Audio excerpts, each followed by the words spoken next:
Welcome to the O Patula bonus track, the ultimate breakup letter, the Declaration of Independence. At one time, not too long ago, I asked the question, does America want a king? I don't really know the answer to that, but once upon a time, America had one. We weren't America yet, but the king was named George III, and things got real toxic between him and the colonists. And one of the results of that toxic relationship was the document called the Declaration of Independence. Now, the Declaration of Independence was not just a document, it was the colonial version of We Need to Talk. It's the type of letter you write at 2 a.m. when your lover, in this case the British Crown, keeps taking your money, won't listen to your complaints or your concerns, and keeps moving soldiers into your house without asking you. So, it's 1776, Britain's out here taxing everything that moves, tea, stamps, paper, probably the air, and the colonies are done. Enter Richard Henry Lee, who basically stood up in Congress and said, I think we should break up with England, like officially. So Congress is like, cool, let's form a committee to write the breakup letter, because nothing screams romantic tension like five guys writing a manifesto together. So they assembled the breakup team, the Committee of Five.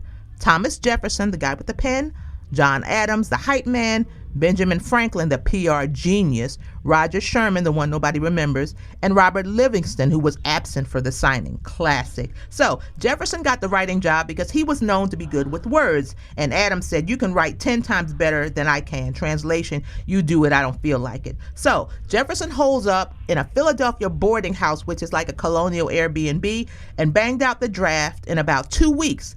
He stayed at a place run by Jacob Graff right at the corner of 7th and Market, if you're familiar with Philly, not far from Independence Hall. And while Jefferson was penning poetic lines about liberty and equality, let's not forget he was enslaving people while doing it. Yes, the man who wrote All Men Are Created Equal had a plantation full of human beings in chains, including Sally Hemings, who was a teenager at the time. If you don't know who she is, Google her. So, he's writing this thing, getting into this first edit. He started strong. We hold these truths to be sacred and undeniable. Later, Benjamin Franklin was like, nah, let's say self-evident, make it sound more like science and less like scripture. Then Jefferson got into his feelings. He didn't just say it's not working out. He dragged King George III like it was a Real Housewives reunion. He listed 27 grievances. 27! That's not a breakup letter. That's a Yelp review. And then he went there. The slavery paragraph. In this first edit, he called slavery a violation of human nature, said the king was complicit in it, and accused him of keeping an open market where men are bought and sold. He basically said, not only are you a bad partner, you're also morally bankrupt and you profit from human misery. Yeah, so said the slave owner.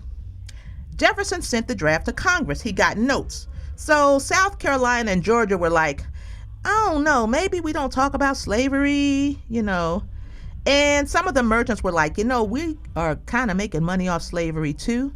Basically, the biggest note he got was unity. Think of the bigger picture. This needs to work for everybody. And poof, out went the anti-slavery section.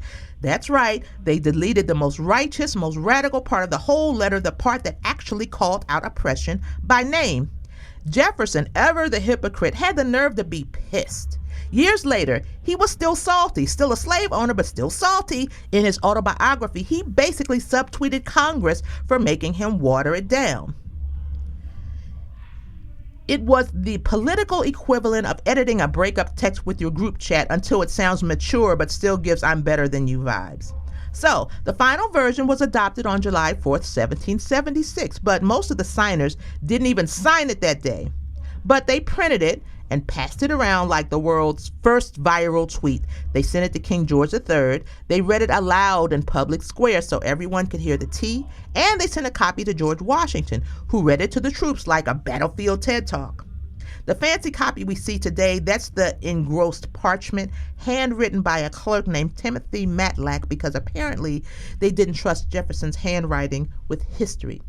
What happened next? The British were furious, the war got bloodier, and the ideas in the document, especially the all men are created equal part, started to haunt the very people who had just signed it, because let's be honest, half of the signers owned slaves. The founding fathers talked a big game about liberty while maintaining their own systems of bondage.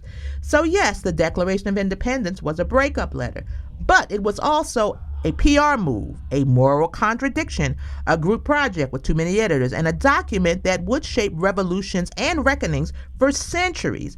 The Declaration of Independence was the Beyonce of revolutionary documents. When it dropped in 1776, it didn't just shake the tea tables in Britain. It became the template for freedom movements around the world. People saw the vibes, they felt the message, and they thought, wait, we can leave bad governments too? Let's dig into how this breakup letter went global. Let's start with the French Revolution. The French took one look at America's declaration and said, hold my baguettes. They were influenced by the Declaration's vibe. So French revolutionaries, with some help from Thomas Jefferson himself, wrote the Declaration of the Rights of Man and of the Citizen. The Marquis de Lafayette, who had actually fought alongside George Washington, worked with Thomas Jefferson on drafting France's own declaration. It echoed the American one with lines like, men are born and remain free and equal in rights. This inspired a full-scale revolution. They proceeded to overthrow their monarchy, invent the guillotine. The guillotine had a very busy schedule, and they made liberty, equality, and fraternity sound extremely chic and bloody. The French Revolution was more radical, bloodier, and less well organized, but the American blueprint absolutely helped ignite this fire. Now let's turn to the Haitian Revolution, which was partly influenced by the hypocrisy of the American and French revolutions. The Haitian Revolution is one of the boldest mic drop moments in world history. Enslaved Africans on the island of Saint-Domingue looked at both the American and French revolutions and said, so liberty and equality for everyone, right? Led by Toussaint Louverture, enslaved Africans fought back and won. In 1804, Haiti became the first black republic and the first nation founded by formerly enslaved people. It sent a shockwave through colonial empires and terrified slaveholders everywhere, especially in the U.S., who were like, wait, we didn't mean that kind of freedom. Haiti still pays the price to this day. That's another story for another day. Then we have the early 19th century Latin American independence movements.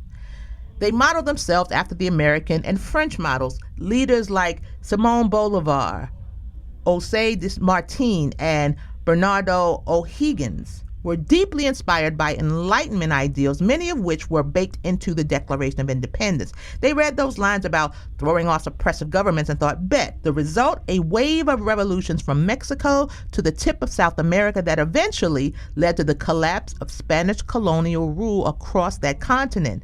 The Declaration influenced movements in Ireland against British rule, in Greece against the Ottoman Empire.